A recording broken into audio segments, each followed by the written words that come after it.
Salut les amis. L'histoire d'aujourd'hui s'intitule « Il y a 10 ans, j'ai perdu mes parents, et mes frères m'ont abandonné au système de placement familial. Aujourd'hui, ils veulent quelque chose de moi. » Quand j'avais 10 ans, ma mère est décédée. C'était soudain, et il n'y a pas vraiment eu le temps de comprendre ce qui se passait. Un jour, elle était là, et le lendemain, elle ne l'était plus. C'était un accident de voiture. Je me souviens être assis dans la salle d'attente de l'hôpital pendant que les infirmières parlaient à voix basse. Mes frères, Kevin et David, étaient là eux aussi, mais ils ne semblaient pas aussi bouleversés que moi. Peut-être parce qu'ils étaient plus âgés, ou peut-être parce qu'ils avaient déjà commencé à s'éloigner de notre famille à cette époque. Kevin avait 23 ans et était absorbé par son nouveau travail, et David, 19 ans, commençait l'université. Moi, je n'étais qu'un enfant, et soudain tout ce que je connaissais en matière de stabilité et de famille avait disparu. Lors des funérailles, je m'attendais à ce que mes frères prennent les choses en main. Après tout, c'était des amis. Kevin avait son propre appartement, et David partageait un dortoir avec quelques amis.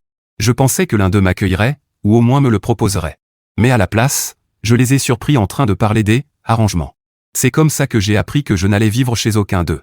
La travailleuse sociale qui est arrivée la semaine suivante me l'a confirmé. Elle était gentille, mais tout ce à quoi je pensais, c'était que mes frères ne voulaient pas de moi. Ils avaient des excuses, bien sûr. Kevin disait qu'il n'était pas prêt à être tuteur à plein temps.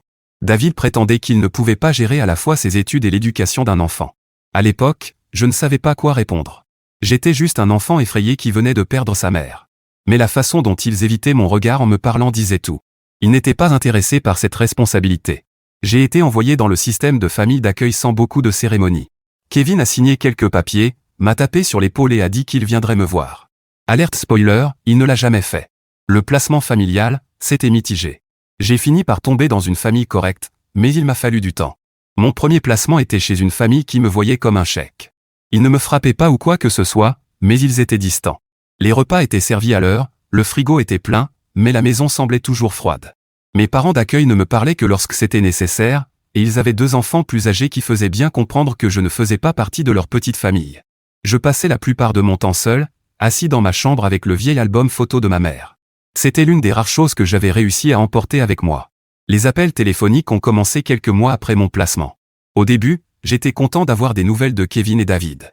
Je pensais qu'ils regrettaient leur décision et qu'ils allaient changer d'avis, mais les appels étaient maladroits. Ils posaient des questions banales, comment ça se passe à l'école? Tu manges bien? Puis il y avait de longs silences. Ils n'écoutaient jamais vraiment mes réponses. Au bout d'un moment, je n'attendais plus leurs appels avec impatience. On aurait dit qu'ils appelaient par obligation, pas parce qu'ils se souciaient réellement de moi. Une fois, quand j'avais 12 ans, j'ai pris mon courage à 2 mains et j'ai demandé à Kevin pourquoi il ne m'avait pas pris chez lui. Il a soupiré comme si j'étais déraisonnable et a répondu « Je débutais ma carrière, mec. » Ce n'était pas le bon moment. David m'a donné une excuse similaire quand je lui ai posé la question. Je ne savais pas comment élever un enfant. Ça n'aurait été juste pour aucun de nous deux. À l'époque, je ne savais pas comment répondre, mais leurs paroles sont restées gravées en moi. Ce n'était pas une question d'équité. C'était simplement qu'ils ne voulaient pas de moi. Avec les années, j'ai appris à ne plus rien attendre de ma famille. Les appels sont devenus de plus en plus rares, passant d'une fois par mois à quelques fois par an. J'ai arrêté d'essayer de m'investir et je donnais des réponses courtes à leurs questions. Ouais. L'école, ça va. Non. J'ai besoin de rien. Merci d'avoir appelé, je suppose. Finalement, ils ont cessé d'appeler complètement, et ça m'était égal. À 15 ans, je les détestais. Tous. Mes frères, mes tantes, mes oncles, ils étaient tous pareils. Ils ne s'étaient pas souciés de moi quand ça comptait vraiment. Alors pourquoi devrais-je me soucier d'eux? La famille d'accueil chez qui je suis arrivé à 14 ans était meilleure, cependant. Ils n'étaient pas parfaits, mais ils faisaient de leur mieux. Ma mère d'accueil, Madame Clark, était patiente, et Monsieur Clark me traitait comme l'un de ses propres enfants. Ils avaient 2 enfants plus jeunes, et même si nous n'étions pas très proches, ils ne me traitaient pas comme un intrus. Pour la première fois depuis des années, je ressentais une certaine stabilité. Je suis resté chez eux jusqu'à mes 18 ans, et je leur suis reconnaissant pour ce qu'ils ont fait pour moi. Mais malgré tout, je n'arrivais pas à me débarrasser de l'amertume que je ressentais envers ma vraie famille. À chaque fête, à chaque anniversaire, je me demandais pourquoi personne ne s'était battu pour moi. Pourquoi personne n'avait pensé que j'en valais la peine. Quand j'ai eu 20 ans, j'ai décidé que c'était fini. Mes frères avaient essayé de me recontacter à quelques reprises, mais j'ai ignoré leurs appels. Je ne voulais ni leurs excuses ni leurs justifications. J'en avais assez d'être l'enfant qu'ils avaient abandonné. Alors j'ai fait mes valises, j'ai quitté la ville et je n'ai dit à personne où j'allais. Je n'ai même pas laissé de mots. Je voulais un nouveau départ, une vie où je ne serais pas défini par ce que ma famille avait fait ou n'avait pas fait. Recommencer à zéro n'a pas été facile, mais ça en valait la peine. J'ai déménagé dans une nouvelle ville, trouver un travail et commencer à construire ma propre vie. Je ne racontais pas toute mon histoire. Quand les gens me demandaient des nouvelles de ma famille, je disais simplement « on n'est pas proche », puis je changeais de sujet. C'était plus simple ainsi. Personne n'avait besoin de connaître les années passées à me sentir comme si je n'étais pas assez bien. En y repensant, je ne sais pas si je pardonnerai un jour à mes frères. Peut-être pensaient-ils faire ce qui était juste, ou peut-être étaient-ils simplement égoïstes. Quoi qu'il en soit, ils ont fait leur choix, et j'ai fait le mien. Tout ce que je savais, c'est que je n'allais plus laisser leur négligence me définir. Pour la première fois depuis des années, j'avais le contrôle de ma propre vie, et cela me suffisait. Recommencer à 0 à 20 ans était à la fois libérateur et terrifiant. J'ai mis tout ce que je possédais dans un sac de sport usé et j'ai pris un bus pour une ville que je n'avais vue qu'à la télévision. Je ne connaissais personne là-bas, mais c'était justement le but. Je voulais une page blanche, un endroit où personne ne me connaîtrait comme l'enfant qu'on avait laissé derrière. Je n'avais pas vraiment de plan, juste assez d'argent pour tenir quelques semaines et l'idée vague que je trouverais une solution en avançant. Les premiers mois ont été difficiles. Je vivais dans une auberge bon marché pendant que je cherchais du travail, mangeant surtout des nouilles instantanées et étirant chaque centime. Je faisais des petits boulots, plonge, déchargement de camions, nettoyage de bureaux, tout ce qui me permettait de survivre. Je dormais à peine, en partie à cause du bruit de l'auberge, mais surtout parce que je n'arrêtais pas de me demander si j'avais fait le bon choix. Était-ce stupide de couper les ponts avec tout le monde et de repartir de zéro? Mais chaque fois que je pensais contacter mes frères, je me souvenais de ces appels maladroits, de leurs excuses et de la façon dont ils m'avaient laissé tomber quand j'avais le plus besoin d'eux. Ça suffisait à me faire continuer. Finalement, les choses ont commencé à s'améliorer. J'ai décroché un emploi dans un petit café, le genre d'endroit où les habitués connaissent ton prénom et laissent des pourboires froissés. Le salaire n'était pas extraordinaire, mais c'était stable, et la propriétaire, Madame Patel, m'a pris en affection. Elle me rappelait un peu Madame Clark, ma dernière mère d'accueil. Gentille, mais sans détour. Elle me faisait des remarques pour que je mange plus de légumes et que je reste dans le droit chemin, ce que j'appréciais secrètement. Cela faisait longtemps que quelqu'un ne se souciait plus assez de moi pour agir ainsi. Travailler au café m'apportait un sentiment de stabilité que je n'avais pas ressenti depuis des années. J'ai commencé à me lier d'amitié avec certains habitués, comme Alex, qui tenait la librairie d'à côté, et Lisa, une étudiante qui entrait toujours le nez plongé dans un manuel. Pour la première fois depuis très longtemps, j'avais l'impression d'appartenir à une communauté. Personne ne me posait de questions sur mon passé, et je n'offrais aucun détail. Ils me connaissaient simplement comme le type qui faisait des lattes incroyables et qui avait toujours une blague prête. Ça me suffisait. À 22 ans, les choses se sont encore améliorées. C'est à ce moment-là que j'ai rencontré Sarah. Elle est entrée dans le café un après-midi pluvieux, trempée jusqu'aux os et avec l'air d'avoir passé la pire journée possible. Son parapluie s'était cassé et elle était en retard pour une réunion, mais elle s'est quand même arrêtée pour commander un chai latte. Quand je le lui ai tendu, elle a souri et a dit « Merci de ne pas me juger alors que je ressemble à un rat noyé ». J'ai ri et j'ai répondu « Eh, tu es le rat noyé le mieux habillé que j'ai vu aujourd'hui ». Elle a levé les yeux au ciel, mais je voyais bien qu'elle était amusée. Après ça, Sarah a commencé à venir plus souvent. Et très vite, nous discutions à chaque fois qu'elle passait. Elle avait 30 ans, un peu plus que moi, et travaillait comme graphiste. Elle avait cette assurance tranquille, comme si elle savait exactement qui elle était et se fichait de ce que les autres pouvaient penser. C'était rafraîchissant, surtout après avoir passé une grande partie de ma vie à essayer de me prouver à des gens qui, de toute façon, s'en fichaient. Au bout de quelques semaines, j'ai trouvé le courage de lui proposer un rendez-vous. À ma surprise, elle a dit oui. Notre premier rendez-vous était simple, on a pris des burgers à un food truck et on s'est promené dans le parc. On a parlé pendant des heures, de tout et de rien. Elle m'a raconté son enfance, fille unique avec des parents qui l'adoraient, et son rêve de voyager autour du monde.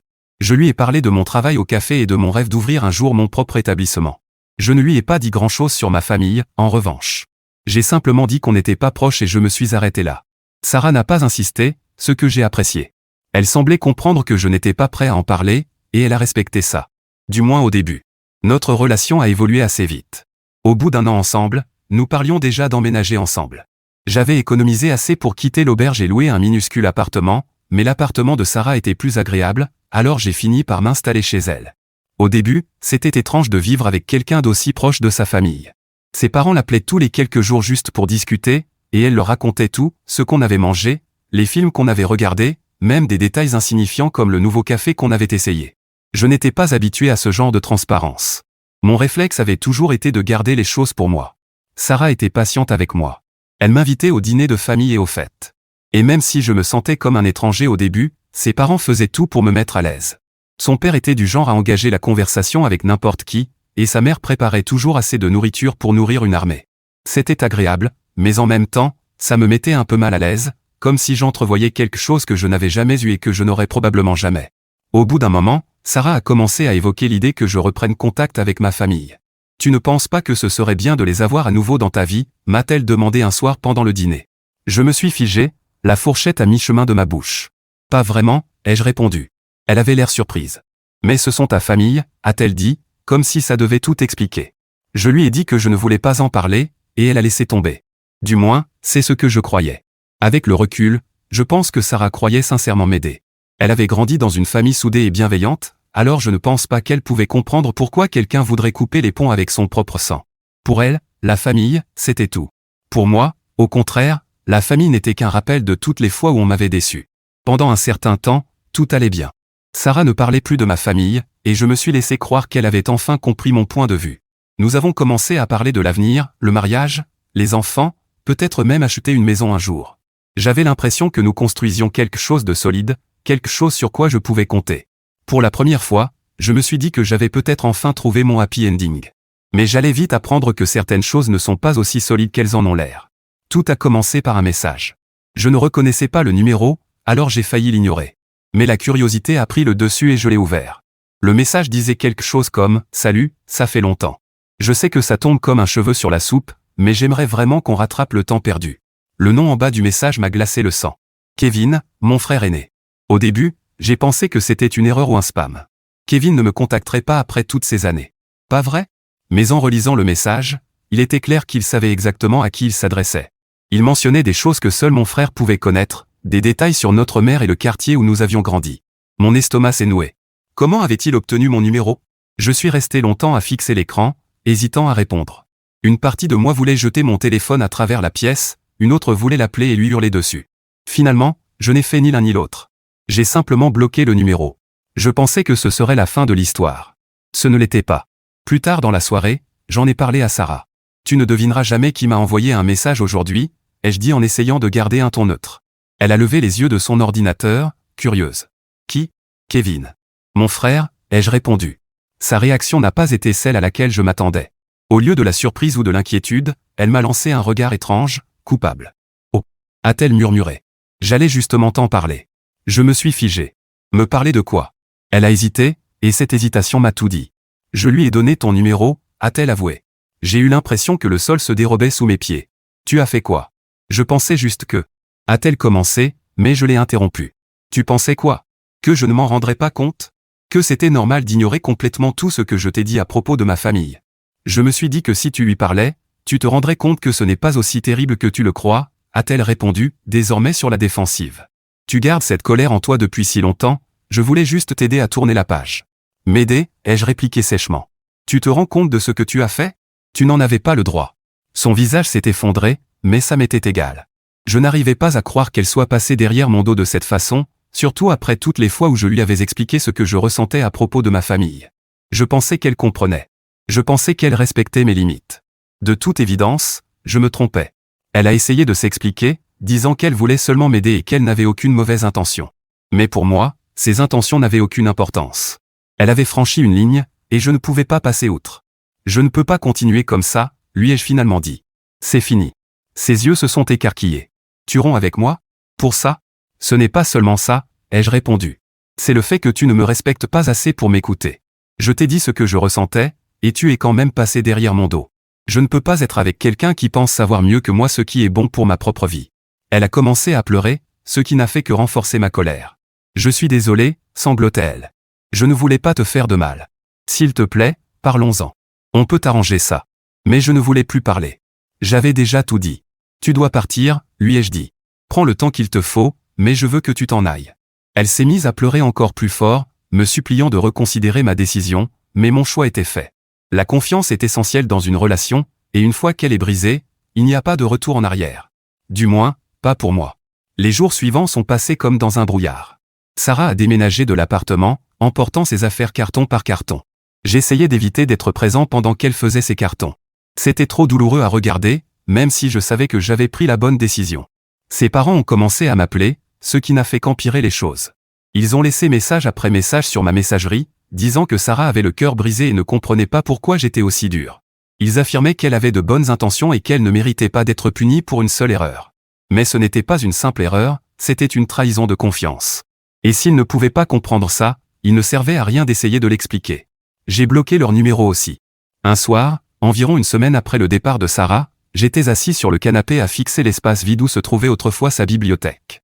Je ressentais un mélange étrange d'émotions, colère, tristesse, soulagement. Une partie de moi lui manquait, mais une autre était soulagée qu'elle soit partie. Je n'arrivais pas à me débarrasser de l'impression que cette rupture était inévitable, que tôt ou tard, sa vision de la famille et la mienne allaient forcément entrer en conflit. Avec le recul, je pense que Sarah croyait sincèrement m'aider. Elle pensait réparer quelque chose de cassé, mais ce qu'elle ne comprenait pas, c'est que certaines choses n'ont pas besoin d'être réparées. Certaines choses doivent simplement être laissées en paix. Je n'avais pas besoin de tourner la page avec mes frères. Je n'avais pas besoin de leur pardonner ni d'avoir une discussion à cœur ouvert. Tout ce dont j'avais besoin, c'était de la paix qui venait du fait de savoir que je contrôlais ma propre vie. Sarah ne voyait pas cela, et au final, c'est ce qui nous a séparés. Après le départ de Sarah, je pensais que les choses allaient se calmer. Je me trompais. En réalité, le drame n'a fait que s'intensifier. Ses parents ont continué à vouloir s'en mêler. Même si j'avais bloqué leur numéro, ils trouvaient des moyens de me faire parvenir des messages. Une fois, ils se sont présentés au café pendant que je travaillais. Je ne savais pas qu'ils étaient là jusqu'à ce que Madame Patel vienne à l'arrière et me dise « Il y a un couple qui te demande ». Ils ont l'air contrariés. Mon cœur s'est serré. Je savais déjà de qui il s'agissait. Quand je suis sorti à l'avant, ils étaient là, la mère et le père de Sarah, avec l'air de sortir tout droit d'une carte postale de famille de banlieue. Sa mère avait les larmes aux yeux, et son père semblait prêt à me faire la leçon. « On veut juste parler », a dit son père dès qu'il m'a vu. J'ai soupiré. « Je travaille. Ce n'est ni le moment ni l'endroit. » « Eh bien, tu ne nous as pas vraiment laissé le choix, » a répondu sa mère d'une voix tremblante. « Tu as bloqué nos numéros, et Sarah est dévastée. Tu refuses même de l'écouter. »« Il n'y a rien à écouter, » ai-je répondu en essayant de rester calme. Elle a brisé ma confiance. Fin de l'histoire. Son père a fait un pas en avant, manifestement pour m'intimider. Tu sais combien elle pleure? Elle a fait une erreur, mais sans aucune mauvaise intention. Elle tient à toi, elle voulait seulement t'aider. J'ai pris une profonde inspiration pour contenir la frustration qui montait en moi. Écoutez, je suis désolé qu'elle souffre, mais ça ne change rien à ce qui s'est passé. J'ai clairement posé mes limites, et elle les a ignorées. Ce n'est pas quelque chose que je peux simplement oublier. Mais tu jettes des années de relation à la poubelle pour un seul incident, a insisté sa mère, presque suppliante. Elle est en thérapie, tu sais. Elle essaie de comprendre pourquoi elle a fait ça. Ça ne compte pas pour toi. Ça ne change rien à ce qu'elle a fait, ai-je répondu. J'ai besoin que vous partiez maintenant. Je ne discuterai pas davantage. Madame Patel a dû sentir la tension, car elle est sortie de l'arrière et leur a dit, doucement mais fermement, qu'ils devaient partir. Je me suis senti mal qu'elle ait eu à intervenir, mais j'étais reconnaissant qu'elle me soutienne. En partant, son père a marmonné quelque chose sur le fait que j'étais froid et ingrat. J'ai simplement secoué la tête et je suis retourné travailler. Mais ce n'était pas fini. Sarah elle-même a commencé à m'envoyer des lettres. Au début, je les ignorais. Je n'ouvrais même pas les premières, je les jetais directement à la poubelle. Puis un jour, la curiosité a pris le dessus, et j'en ai ouvert une. Dans cette lettre, elle s'excusait encore pour ce qu'elle avait fait. Elle disait regretter d'avoir franchi mes limites et souhaitait pouvoir revenir en arrière. Mais elle persistait aussi dans son raisonnement, affirmant qu'elle croyait toujours que j'avais besoin d'affronter mon passé. Je voulais juste que tu aies une chance de guérir, écrivait-elle. Je ne voulais pas te faire de mal. J'essayais de t'aider. Lire cette lettre m'a mis encore plus en colère que je ne l'aurais cru. Ce n'était pas ses excuses le problème, ça, à la limite, passait, mais la manière dont elle continuait à présenter les choses comme si elle savait mieux que moi ce qui était bon pour ma propre vie. Ça me rendait fou. Elle ne comprenait pas que sa façon d'aider était exactement l'inverse de ce dont j'avais besoin. Je n'ai pas répondu à ses lettres. Je n'en voyais pas l'intérêt. Il était clair que nous ne tomberions jamais d'accord là-dessus, et prolonger la situation ne ferait qu'empirer les choses. Je me suis concentré sur le travail, sur la reconstruction de ma routine sans elle. Certains jours étaient plus faciles que d'autres. Il m'arrivait de penser à lui envoyer un message ou à l'appeler juste pour savoir comment elle allait, mais je savais mieux que ça. Une fois que la confiance est brisée, il est presque impossible de la réparer. C'est à ce moment-là que mon frère a commencé à essayer de me contacter de façon plus insistante. Bloquer le numéro de Kevin n'avait pas suffi. Ils m'ont retrouvé sur les réseaux sociaux aussi. J'avais supprimé mes comptes depuis des années, mais apparemment Kevin avait impliqué David, et David, lui, n'était pas encore bloqué. J'ai reçu un message de sa part qui disait simplement « On doit parler ». Je l'ai supprimé sans répondre, mais le message est resté dans un coin de ma tête pendant des jours. Que voulait-il? Pourquoi maintenant? Je n'arrivais pas à me débarrasser de l'impression que l'ingérence de Sarah avait rouvert une porte que j'avais mis tant d'efforts à fermer. Ça m'a fait lui en vouloir à nouveau, même si je savais que c'était à moi de gérer ça maintenant.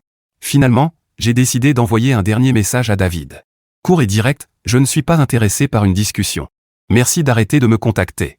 Je l'ai bloqué immédiatement après l'envoi. Je pensais que ce serait la fin. Je me trompais encore. Un soir, j'étais assis dans mon appartement quand on a frappé à la porte. Je n'attendais personne, alors j'ai hésité avant d'ouvrir.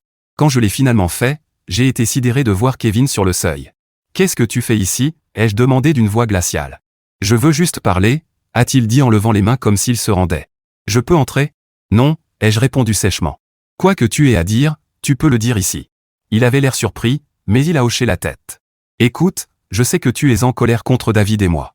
Je comprends. On aurait dû faire plus quand maman est morte. On a merdé. Mais on essaie de réparer, et tu nous repousses sans cesse. » J'ai croisé les bras. « Tu as eu 10 ans pour réparer. Pourquoi maintenant ?» Il a hésité. « On ne savait pas comment te joindre. Et puis Sarah nous a contactés. Elle nous a expliqué ce qui s'est passé, et ça nous a fait réfléchir. On veut juste une chance d'arranger les choses. » Entendre son nom a été comme un coup de poing dans le ventre. Sarah n'avait aucun droit de s'en mêler, ai-je dit entre mes dents serrées. Et toi, tu n'as aucun droit de te pointer ici sans invitation. J'ai été clair, je ne veux pas te parler. Le visage de Kevin s'est décomposé, mais ça m'était égal. Je suis désolé, a-t-il murmuré. Pour tout. Mon petit frère me manque, a-t-il dit. Tu aurais dû y penser avant de l'abandonner, ai-je répondu. Puis je lui ai claqué la porte au nez. Cette nuit-là, je n'ai pas réussi à dormir. Voir Kevin avait fait remonter à la surface des souvenirs que j'avais essayé d'enfouir, ceux d'un enfant effrayé et seul, qui se demandait pourquoi personne ne voulait de lui. Ça m'a rappelé pourquoi j'avais coupé les ponts au départ. Certaines personnes ne méritent pas de seconde chance. Après la visite de Kevin à ma porte, j'ai compris que je devais faire des changements. Bloquer des numéros et ignorer des messages ne suffisait plus. Ma famille trouvait toujours un moyen de revenir, peu importe à quel point j'étais clair sur le fait que je ne voulais plus rien avoir à faire avec eux. J'avais l'impression de toujours regarder par-dessus mon épaule, d'attendre le prochain message ou le prochain coup à la porte.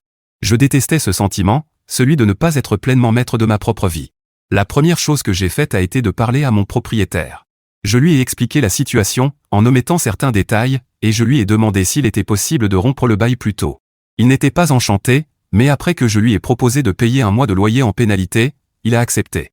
J'ai commencé à chercher un nouveau logement immédiatement, en me concentrant sur des quartiers plus éloignés, là où Kevin n'aurait probablement pas l'idée de me chercher. En une semaine, j'ai trouvé un petit studio de l'autre côté de la ville. Ce n'était pas grand-chose, mais c'était à moi. Et surtout, c'était un nouveau départ. Faire mes cartons dans l'ancien appartement avait un goût doux amer. Même si j'avais hâte de partir, cet endroit avait été mon premier vrai chez moi après le placement familial. C'est là que j'avais commencé à reconstruire ma vie, pièce par pièce. C'est là que j'avais rencontré Sarah, là où j'avais cru, pendant un temps, que je pouvais enfin avoir quelque chose de stable. Le quitter, c'était tourner une page de ma vie, une page à la fois douloureuse et pleine d'espoir à sa manière. Le déménagement m'a aidé plus que je ne l'aurais cru. Être dans un nouvel endroit, avec de nouveaux repères, m'a donné un sentiment de liberté que je n'avais pas ressenti depuis longtemps. Pour la première fois depuis des semaines, j'avais l'impression de pouvoir respirer à nouveau. Je me suis plongé dans le travail, acceptant des heures supplémentaires au café et mettant de l'argent de côté pour l'avenir. Madame Patel a remarqué que je travaillais plus que d'habitude et m'a pris à part un jour. « Ça va ?» a-t-elle demandé, les yeux pleins d'inquiétude. « Oui », ai-je répondu en forçant un sourire. « J'essaie juste de rester occupé. » Elle n'a pas insisté, mais je voyais bien qu'elle n'était pas totalement convaincue. Malgré tout, sa gentillesse comptait beaucoup pour moi. Ça m'a rappelé que toutes les relations n'avaient pas besoin d'être compliquées ou douloureuses. Certaines personnes se soucient simplement des autres, sans arrière-pensée. Sarah, bien sûr, n'a pas abandonné tout de suite. Même après mon déménagement, j'ai reçu encore quelques lettres de sa part, réexpédiées à ma nouvelle adresse. Je ne me suis même pas donné la peine de les ouvrir. Je savais que quoi qu'elle puisse dire, cela ne changerait rien. J'avais pris ma décision, et je n'allais pas la remettre en question. Je me répétais sans cesse que la confiance est la base de toute relation, et qu'une fois brisée, il n'y a pas de retour possible. Ce n'était pas facile, cependant. Certaines nuits, je restais éveillé à repenser au bon moment que nous avions partagé, en me demandant si je n'avais pas été trop dur. Mais au fond de moi, je savais que non. Ce qu'elle avait fait n'était pas qu'une simple erreur. C'était un manque fondamental de respect pour qui j'étais et pour ce dont j'avais besoin. Quant à mes frères, je n'ai plus eu de nouvelles après la visite de Kevin. Qu'ils aient enfin compris le message ou qu'ils attendent simplement le bon moment pour réessayer, je n'en savais rien. Et honnêtement, ça m'était égal. Plus le temps passait, plus je réalisais à quel point je me sentais plus léger sans eux dans ma vie. Je ne portais plus cette colère et ce ressentiment, non pas parce que je leur avais pardonné, mais parce que j'avais enfin accepté que je n'avais pas besoin d'eux. Leurs opinions, leurs tentatives de me faire culpabiliser, leurs efforts pour renouer le contact, tout ça n'avait plus d'importance. J'avais cessé de leur laisser du pouvoir sur moi. Un jour, environ 6 mois après ma rupture avec Sarah, j'ai reçu un email d'un vieil ami avec qui je n'avais pas parlé depuis des années. C'était quelqu'un que j'avais rencontré pendant mon passage en famille d'accueil, un certain Marcus. Il avait quelques années de plus que moi, et nous avions perdu contact après qu'il soit sorti du système. Voir son nom dans ma boîte de réception m'a surpris, mais agréablement. Dans son message, Marcus expliquait qu'il avait récemment emménagé dans ma ville et qu'il travaillait comme mécanicien. Il me demandait si je voulais prendre un café un de ces jours pour rattraper le temps perdu. J'ai hésité au début. Laisser quelqu'un de mon passé revenir dans ma vie me semblait risqué, surtout après tout ce qui s'était passé. Mais Marcus n'était ni comme mes frères ni comme Sarah. Il savait ce que c'était que de grandir sans filet de sécurité, de devoir tout comprendre seul. Alors j'ai répondu et fixé un rendez-vous. Revoir Marcus, c'était comme replonger dans un monde que j'avais presque oublié. Nous avons parlé pendant des heures, partagé des souvenirs de nos familles d'accueil et ri des bêtises qu'on faisait quand on était gamin. Il m'a raconté ses difficultés à trouver un travail stable après être sorti du système, et comment il avait fini par s'en sortir. Je lui ai parlé de mon travail au café et de mon rêve d'ouvrir un jour mon propre établissement. À un moment, Marcus s'est adossé à sa chaise et a dit « Tu t'en es bien sorti, mec. Je suis fier de toi. » Ça m'a pris de court. Je n'étais pas habitué à entendre ça de la part de qui que ce soit, encore moins de quelqu'un qui connaissait les aspects les plus sombres de mon passé. Mais ça m'a profondément touché, bien plus que je ne saurais l'exprimer. Au fil des mois suivants, Marcus et moi sommes redevenus très proches. Avoir quelqu'un qui comprenait mon passé, qui ne me jugeait pas et n'essayait pas de me réparer, a tout changé. Il m'a rappelé que la famille ne se résume pas toujours au sang. C'est aussi les personnes qui sont là pour toi quand ça compte vraiment. Avec l'encouragement de Marcus, j'ai commencé à réfléchir sérieusement à mon avenir. J'économisais depuis des années. Et même si j'étais encore loin d'être prêt à ouvrir mon propre café, ce rêve ne me semblait plus aussi inaccessible qu'avant. Pour la première fois depuis longtemps, j'avais l'impression de construire quelque chose de réel, quelque chose qui m'appartenait entièrement. Avec le recul, couper les ponts avec Sarah et avec mes frères a été l'une des décisions les plus difficiles de ma vie, mais aussi l'une des meilleures. Ça m'a appris l'importance des limites, de défendre ce dont j'ai besoin et de ne pas laisser qui que ce soit me faire culpabiliser au point de les compromettre. Je ne regrette pas mes choix, même s'ils ont été douloureux. Ils m'ont conduit là où je suis aujourd'hui, à un endroit où je peux enfin aller de l'avant. Quant à ma famille, je leur souhaite le meilleur, mais je n'ai pas besoin d'eux dans ma vie. J'ai appris que certaines relations ne valent pas la peine d'être sauvées, et c'est comme ça. Toutes les histoires n'ont pas besoin d'une fin heureuse. Parfois, la meilleure chose à faire est de s'éloigner et de se concentrer sur la construction de la vie que l'on mérite.